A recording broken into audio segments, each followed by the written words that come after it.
எல்லாருக்கும் ஹாய். நான் இன்னைக்கு ஓட்ஸ் இட்லி பண்ண போகிறேன். எப்படி பண்ணுறது பார்க்கலாம். ஒரு கப்பு ஓட்ஸு நல்லா ரோஸ்ட் பண்ணிக்கலாம். நல்லா ரோஸ்ட் ஆகிடுச்சு. இப்போ ஸ்டவ் ஆஃப் பண்ணிக்கிறேன். இப்போ நம்ம ஓட்ஸை நல்லா கூல் பண்ணிவிட்டு நம்ம பவுடர் பண்ணி எடுத்துக்கலாம்.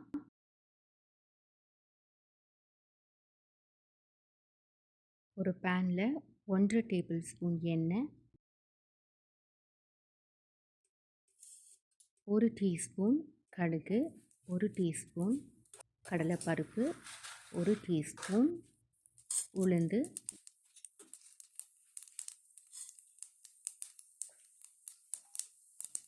1 டீஸ்பூன் சீரகம், 2 பச்சை மிளகாய் சின்னதாக கட் பண்ணது,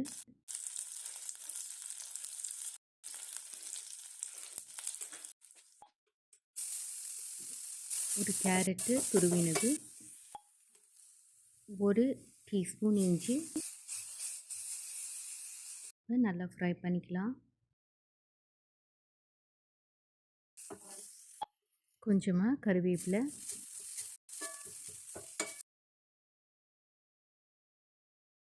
கால் டீஸ்பூன் மஞ்சள் தூள், அரை கப்பு ரவை ரோஸ்ட் பண்ணிக்கலாம்.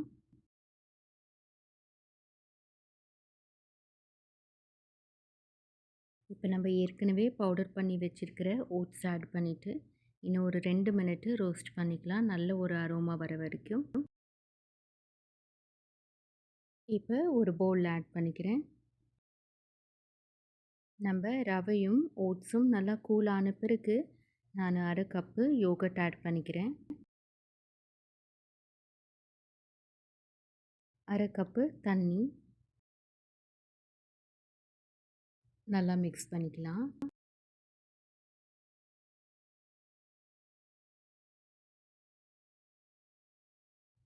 கொத்தமல்லி வாஷ் பண்ணி கட் பண்ணுது. இன்னொரு 1/4 கப்பு தண்ணி ஆட் பண்ணி நல்லா மிக்ஸ் பண்ணிக்கிறேன்.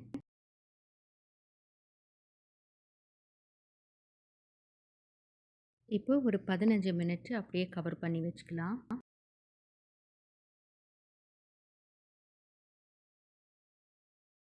பதினஞ்சு மினிட் ஆயிடுச்சு. இப்போது இன்னொரு 1/4 கப்பு தண்ணி ஆட் பண்ணிக்கிறேன். அரை டீஸ்பூன் உப்பு நல்லா ஒரு வாட்டி மிக்ஸ் பண்ணிக்கிறேன். அரை டீஸ்பூன் ஈனோ ஆட் பண்ணிக்கிறேன்.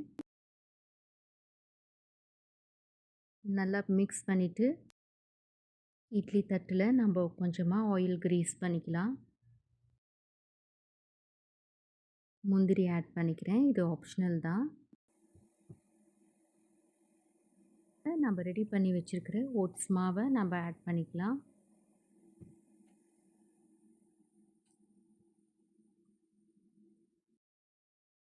நம்ம இட்லி பாத்திரத்தில் வச்சு ஒரு 15 மினிட்டு ஸ்டீம் பண்ணி எடுத்துக்கலாம்.